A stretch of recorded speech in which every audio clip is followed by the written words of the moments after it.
বিলাসীপাৰাত চৰকাৰী পেঞ্চনাৰ সন্থাৰ ৰাজ্যিক অধিৱেশনৰ সামৰণি স্মৃতি গ্ৰন্থ উন্মোচন। বিলাসীপাৰাত আজি চৰকাৰী পেঞ্চনাৰ সন্থাৰ অসমৰ 40 সংখ্যক সাধাৰণ অধিৱেশনখনৰ মুকলি সভাৰ সামৰণি পৰে। আজি মুকলি সভাত বিলাসী সুভাষ নামৰ স্মৃতি গ্ৰন্থ এখনি আনুষ্ঠানিকভাৱে উদ্বোধন কৰে ৰত্নপীঠ কলেজৰ অৱসৰপ্ৰাপ্ত অধ্যক্ষ তৰণীকান্ত ৰায়ে। চৰকাৰী পেঞ্চনাৰ সন্থাৰ অধিৱেশনত অসমৰ ইমূৰৰ পৰা সিমূৰৰ প্ৰায় 160গৰাকী প্ৰতিনিধিয়ে উপস্থিত হয়। আজি 24 মে ৰাতিপুৱা পতাকা উত্তোলন কৰে চৰকাৰী পেঞ্চনাৰ সন্থাৰ সভাপতি দীনেশ চন্দ্ৰ দত্তই।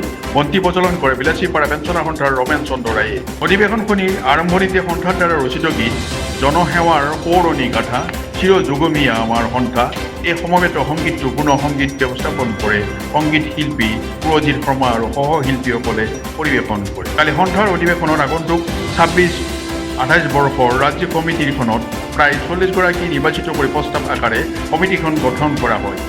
ৰাজ্যিক কমিটিৰ সভাপতি দীনেশ চন্দ্ৰ দত্ত আৰু প্ৰধান সম্পাদক হেৰম্ব প্ৰসাদ দাসে। মুকলি সভাখনৰ পাছতে বিলাসীপাৰাত অনুষ্ঠিত হয় 40 সংখ্যক ৰাজ্যিক অধিৱেশন কৰি অসমৰ জাতীয় সংগীত পৰিৱেশনৰ পাছতে সামৰণি পৰে। শলাগৰ শৰাই আগবঢ়াই ৰাজ্য সমিতিৰ কাৰ্যকৰী সভাপতি পৱন ফুকনে। বিলাসীপাৰাৰ পৰা জহিৰুল ইছলামৰ ৰিপৰ্ট দ্য BN নিউজ। আমাৰ 2024-26 বৰ্ষৰ অধিৱেশন সমাপ্ত হৈছে। এতিয়া আমাৰ 2026-28 বৰ্ষৰ এই নতুন কাৰ্যনিৰ্বাহক কমিটি গঠন কৰিছোঁ। যোৱাকালি 23/5/26 তাৰিখে আমাৰ প্ৰতিনিধি সভাৰ নিৰ্বাচিত কৰি আমাৰ সভাপতি শ্ৰী দীনেশ চন্দ্ৰ দত্ত পুনৰ সভাপতিলৈ নিৰ্বাচিত কৰিছে।